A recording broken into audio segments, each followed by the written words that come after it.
Vamos a realizar una introducción a lo que es movimiento rectilíneo uniformemente variado, que normalmente lo simbolizamos como MRV. ¿Qué es el movimiento rectilíneo uniformemente variado o MRV? Es un movimiento rectilíneo con una aceleración constante y distinta de cero. O sea, diferente de cero, que cumple ciertas características, y algunas de ellas son, por ejemplo, que la velocidad instantánea cambia uniformemente, el módulo cambia de manera uniforme, aumenta o disminuye, pero en la misma cantidad por cada unidad de tiempo, por eso decimos que cambia uniformemente. La trayectoria de este movimiento es una línea recta. Pues dentro de este tema debemos hablar de algunos conceptos como lo que es rapidez, velocidad, desplazamiento, trayectoria, posición, que obviamente va a formar parte del estudio del tema, con sus respectivas características, conceptos y ecuaciones que vamos a ir utilizando posteriormente. Pues comencemos a hablar de aceleración. Vamos a decir que la aceleración es el cambio de velocidad por cada unidad de tiempo. Podríamos decir que la aceleración es como cuánto va a variar la velocidad con respecto al tiempo, ¿no? Y obviamente esa aceleración tiene que ser distinta de cero, habíamos dicho anteriormente. ¿Qué pasa si la velocidad aumenta? Estamos hablando de una aceleración positiva, y el movimiento en ese caso sería un movimiento uniformemente acelerado cuando la aceleración es positiva. Y si disminuye la velocidad, va a ser producto de que hay una aceleración negativa. Por lo tanto, le decimos normalmente desaceleración, y el movimiento será uniformemente retardado. Es característico anotar algunas de sus iniciales como MRUA o MRUR, que significa movimiento rectilíneo uniformemente acelerado o movimiento rectilíneo uniformemente retardado. Pues en forma matemática, si queremos llamarle así, vamos a decir que esta aceleración es una magnitud vectorial que depende, lo vamos a simbolizar con una flechita aquí arriba para hacer recuerdo que es una magnitud vectorial. Es el cambio, decíamos, de velocidad. La velocidad también es un vector con respecto al tiempo, ¿no? Podría haber un cambio de tiempo, vamos a aclararlo esto posteriormente. Dicho de otra manera, ese cambio de velocidad lo podríamos decir que es la velocidad final menos la velocidad inicial, una VI o una V sub 0, que lo simbolizamos mejor si lo notamos como vectores para que esté correctamente escrito, porque la velocidad es una magnitud vectorial. Y aquí podríamos decir el tiempo final menos el tiempo inicial, aunque normalmente solamente el tiempo inicial por lo general es cero. Si este es cero, simplemente se convertiría en velocidad final menos velocidad inicial entre el tiempo, en caso que el tiempo inicial sea cero, ¿no? O sea que no exista un tiempo inicial, que por lo general ocurre eso. Si queremos anotarlos ahí como vectores, las magnitudes vectoriales. Matemáticamente sería ahí la expresión. Ahora, donde A es aceleración, BF es velocidad final, V sub 0 es velocidad inicial y T es el tiempo, ¿no? Ahora vamos a responder algunas preguntas a manera de complementar la introducción conceptual de esta parte. Una pregunta nos dice, dependiendo si la aceleración es positiva o negativa, ¿cómo se llaman los movimientos? Lo habíamos mencionado simplemente.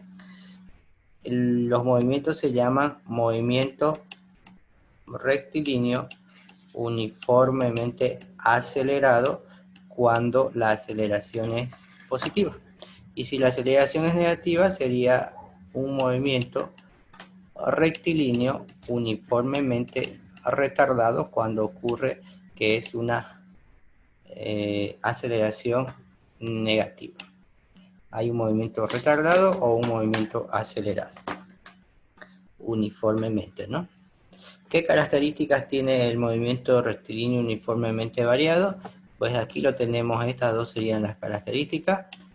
Lo vamos a copiar ahí, que la velocidad instantánea cambia uniformemente, decíamos, y también la trayectoria es una línea recta. Ahora, otra pregunta. ¿La aceleración es una magnitud vectorial o escalar? Fíjate que lo hemos simbolizado como un vector aquí arribita, es una magnitud vectorial. Es una magnitud vectorial, es un vector, se lo puede representar mediante un vector al ser una magnitud vectorial, ¿no? La aceleración entonces es una magnitud vectorial. Ahora sí, la otra pregunta. ¿Cuáles son las magnitudes fundamentales de la aceleración? Cuando nos referimos a magnitudes fundamentales, fíjate, de la expresión de aceleración es el cambio de velocidad con respecto al tiempo. ¿Qué magnitudes estamos utilizando? Una magnitud que es la velocidad y la magnitud del tiempo. La velocidad es una magnitud vectorial, el tiempo simplemente escalar, pero aquí nos pide mencionar esas magnitudes fundamentales de la aceleración. Entonces podríamos decir que sería la velocidad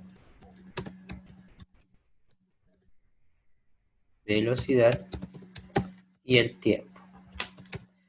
La velocidad en este caso es una magnitud vectorial y el tiempo una magnitud escalar. Esas serían las dos magnitudes fundamentales que definen la aceleración.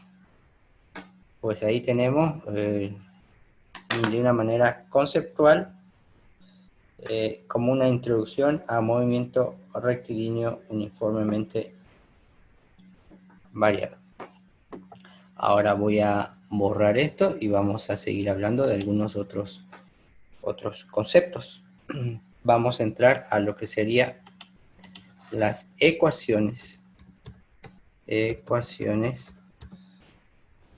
del movimiento variado, ¿no? El movimiento variado. O dicho de una manera más completa, MRV, movimiento rectilíneo uniformemente variado.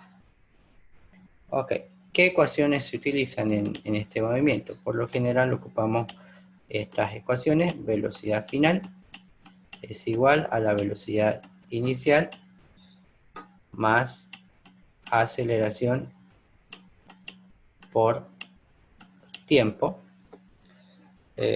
Otra ecuación, esta ecuación la sacamos de la anterior que habíamos escrito, de la parte de aceleración. A partir de ahí se puede despejar y obtenemos esta ecuación, ¿no?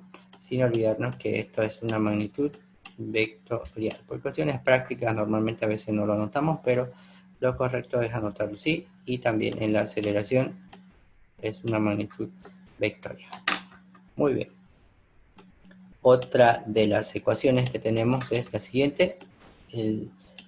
Velocidad final al cuadrado es igual a la velocidad inicial al cuadrado más 2 veces la aceleración por la distancia o el desplazamiento, que normalmente a veces lo anotan con D, otros con X, ¿sí?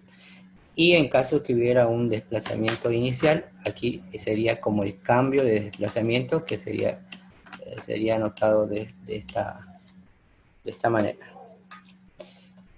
Por lo general suele suceder que no existe una posición inicial, una distancia inicial, entonces simplemente decimos velocidad final al cuadrado igual a velocidad inicial al cuadrado más 2 veces aceleración por la distancia, digamos, ¿no? Pero en forma completa podríamos anotarlo así, pues si no hay el desplazamiento inicial, simplemente nos quedamos con esta parte de aquí. Otra expresión de las ecuaciones viene de la siguiente manera: el desplazamiento o la distancia, que a veces lo colocan de esa manera. Tenemos un desplazamiento inicial más la velocidad inicial por el tiempo, luego viene un medio de la aceleración por el tiempo elevado al cuadrado, sin olvidarnos que estos son vectores, la velocidad y la aceleración. Después, de la misma manera, podríamos expresarlo simplemente como velocidad inicial por tiempo más un medio de aceleración por tiempo al cuadrado, si es que no hay una posición inicial. Simplemente es muy común en algunos textos lo van a ver, es simplemente, especialmente cuando estás iniciando, solo te lo dan de esta manera: velocidad final igual velocidad inicial, aquí te anoten más menos, aceleración por tiempo, ¿sí? Y otros te lo van a anotar la segunda expresión de esta manera: velocidad final al cuadrado, velocidad inicial al cuadrado, igual aquí más menos, dos veces aceleración y distancia, que puede ser x o d, normalmente a veces los colocan. Aquí igual la distancia, igual la velocidad inicial por tiempo, más menos un medio de la aceleración por el tiempo elevado al cuadrado. Y otra ecuación que a veces lo van a notar como ecuación es esta de aquí: la distancia es igual a la velocidad inicial más la velocidad final dividido entre 2 toda esta expresión y multiplicada por el tiempo. Normalmente es común que te den estas ecuaciones y a partir de ahí se despeja. Especialmente para ejercicios básicos podrías tomarlo así, pero ya un poquito entrando más conceptualmente, un poco más a fondo, a veces lo vas a ver de esta manera, y esta que te acabo de escribir aquí al final podría ser expresada de esta manera. Lo mismo aquí, simplemente lo voy a anotar con x la distancia, el desplazamiento, de esta manera así, ¿no? Entonces podría ser anotada de esta manera, un poco más correctamente, o de esta manera. A veces por cuestiones prácticas en los ejercicios básicos podemos usarlo así, pero ya sabes que la velocidad se la puede escribir como un vector, la aceleración también, y si hay posiciones iniciales, pues tomamos en cuenta que ahora hay una diferencia. Fíjate que aquí solo anoté signos positivos y aquí anoté positivos o negativos. ¿Por qué? ¿Por qué la diferencia? Lo que pasa es que cuando usamos esto, estamos asumiendo que ya hemos aprendido el concepto de aceleración, y la aceleración, anteriormente lo habíamos dicho que lo podíamos calcular la velocidad final menos la velocidad inicial sobre la variación de tiempo, ¿no? Entonces, si esta velocidad inicial, digamos, es mayor que la final, esta aceleración te va a quedar negativa. Simplemente cuando usas signo positivo aquí, lo vas a reemplazar con el signo, también la aceleración aquí, para que te dé el signo correcto. En cambio, cuando tú lo notas más y menos, pues ahí ya estás tomando en cuenta el signo de la aceleración. En caso que fuera menos, es por el signo de la aceleración que tenía, nada más. Pero son las mismas ecuaciones. Espero que esta explicación breve de los conceptos básicos te sirva para tener más o menos un formulario de las ecuaciones de movimiento rectilíneo uniformemente variado, y sobre todo los conceptos iniciales que lo habíamos mencionado anteriormente también. Es importante, para concluir, anotar las unidades las que debemos manejar de cada variable. Voy a tratar de darlo para estas de aquí, que son en forma práctica que normalmente se utiliza. El tiempo, normalmente en el sistema internacional usamos en segundo. La distancia o el desplazamiento X, llamémosle, sería en metros. Las velocidades, sean final o inicial, en metros por segundo en el sistema internacional, y la aceleración vendría en metros sobre segundo al cuadrado en las unidades del sistema internacional. ¿Qué variable más tenemos? Distancia, velocidad, aceleración, tiempo. Perfecto. Podríamos en el sistema sexagesimal en segundo, la distancia cambia nada más a centímetros, la velocidad sería centímetros por segundo, pues la aceleración por lo tanto sería centímetros por segundo elevado al cuadrado. Podríamos anotar tal vez el sistema inglés. En el sistema inglés el tiempo también viene en segundo. La distancia o el desplazamiento normalmente lo damos en pies. Entonces aquí la velocidad vendría en pie sobre segundo y la aceleración vendría en pie por segundo al cuadrado. Y a ver, anotemos el sistema técnico más, que el tiempo viene en segundo. Esto viene en metros la distancia. Pues en este caso, en este ejercicio o en estas unidades particulares me va a salir igual que el sistema internacional. El sistema técnico, lo que varía en el sistema técnico es cuando usamos masa. En este caso queda lo mismo que el sistema internacional. Repito, este era el sistema internacional. El segundo sistema que anotamos es el sistema sexagesimal o CGS, que normalmente lo abreviamos. El tercer sistema que hemos anotado es el sistema inglés, y el cuarto sistema es el sistema técnico, que en este caso queda lo mismo que el sistema internacional, pero no es exactamente el mismo. Lo que varía es cuando hay masas cambia la unidad, ¿no? En este caso, como no hay masa, no hay nada diferente al sistema internacional. Ahí tenemos las unidades que son importantes, que todo debe estar en un mismo sistema cuando utilizamos. Pues si quieres aquí aumentarle que esto es como X cuando utilizas estas ecuaciones. Ahí lo tenemos. Por favor, no te olvides suscribirte a mi canal, Profe Santiago Velázquez. Activa la campanita, dale me gusta en el video y compártelo con tus amigos y compañeros.